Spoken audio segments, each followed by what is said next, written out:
Looking at this small corner, we realize an obvious truth of life. True happiness is never measured by wealth or luxurious material possessions. In a dilapidated house under the cold rain, the warmth of a mother's love and the peace on a child's face are the most priceless assets. People often chase after superficial things, forgetting that storms can stop outside the door if we have enough love inside. There was a millionaire who possessed a vast fortune and magnificent mansions. Yet he always felt tired, stressed, and empty. Thinking he wasn't rich enough, he continued to work hard to make more money. But peace remained a luxury. One day, while surveying a poor area to prepare for a construction project, his car broke down just as a heavy thunderstorm struck. With no other option, he knocked on the door of a dilapidated house by the roadside to ask for shelter. Stepping inside, the millionaire was astonished. The house was bare, devoid of any valuable furniture. A few leaks appeared under the thatched roof, with raindrops trickling down. But what caught his eye was the sight of a young mother cradling her infant child, softly singing a lullaby while the older child sat beside them, giggling and sharing a warm boiled sweet potato. He looked at the husband, who had just returned from working in the fields. Though soaked and exhausted, his radiant smile at seeing his wife and children was undeniable.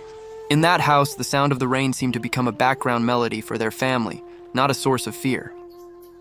The millionaire sat silently in a corner. He suddenly realized a completely different perspective. For so long, he had lived in luxury, yet his soul was always engulfed in the storms of anxiety and greed. This family, however, lived amidst the storms of nature, yet their souls were peaceful and filled with warmth. It turns out that the most beautiful house isn't the biggest one, but the one filled with the most laughter. Happiness isn't about how much you have, but about how much you appreciate what you already possess. Have you ever, amidst the hustle and bustle of city life, suddenly longed for a moment of tranquility? Watching the smoke from a kitchen fire drift away into the mountain mist, you suddenly realize life, in the end, is like a flame. Sometimes it blazes brightly, sometimes it fades to ashes. What matters isn't whether the fire is big or small, but how many people it has warmed through the cold winter nights. True peace is when your heart is no longer troubled by the struggles of winning and losing, when all you need is a roof over your head and a fire to warm your soul. There was a young man, intelligent and full of ambition. He always set himself very high goals to become a leader, to have status and be respected by everyone. However, after a few years of struggle, the pressure from fierce competition and repeated failures caused him to fall into depression. He decided to leave everything behind and seek peace in a remote village in the highlands. Here, he met an old man who made charcoal. Every day, the old man did only one thing: gathering dry firewood, loading it into the furnace, and tending the fire. The young man looked at the old man with concern, thinking, "What's so interesting about a lifetime spent just surrounded by firewood and black charcoal?" One bitterly cold winter night, when the forest wind howled against the earthen walls, the young man went to the old man's hut to warm himself. Looking at the flickering fire, he couldn't help but ask, "Uncle, you've lived your whole life here, doing this repetitive work. Don't you feel you're wasting your life? Don't you want to do something greater?" The old man smiled, his hand still calmly scraping away the ashes to keep the fire burning evenly. He said slowly, "Young man, look at this piece of wood. Before it went into the fire, it was a rough, gnarled log. When it burned, it radiated warmth, warming you and me right now.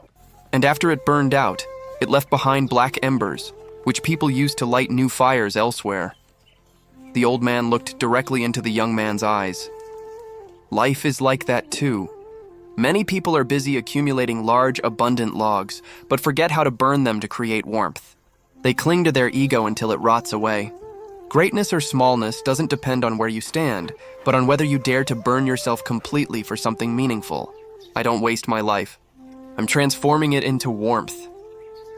The old man's words struck the young man like a lightning bolt.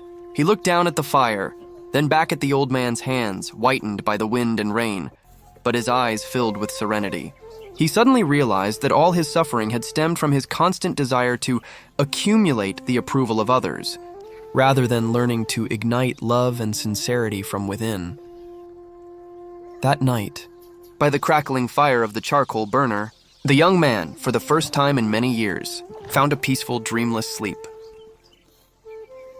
Years later, the man was no longer seen at the lavish parties of the upper class. Instead, he devoted more time to charitable activities, bringing warm shoes and fragrant books to children in remote areas.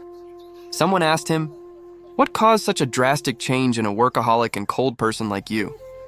He simply smiled, taking a tiny dried guava seed, carefully pressed in a small glass case from his pocket.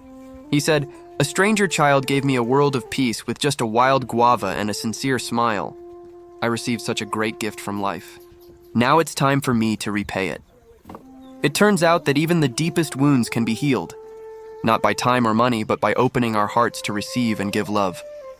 After the rain, the sun shines again, and so does the human heart. Life is short. Don't let worries or the leather shoes of resentment weigh down your steps. Learn to let go, appreciate the simple things around you, and allow your soul to be free like the child on that hillside. When you lower your shield of defense, you'll see that life still holds so much gentleness waiting for you. Thank you for taking the time to accompany me on this journey of seeking tranquility and healing today.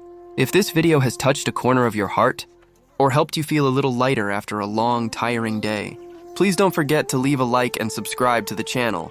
Your support, your follows, and your comments are the greatest motivation for me to continue wandering through villages, searching for and sharing more meaningful stories. Click the notification bell so we don't miss each other in upcoming videos. Hello, and see you again on future journeys. Wishing you a good night's sleep and a peaceful tomorrow.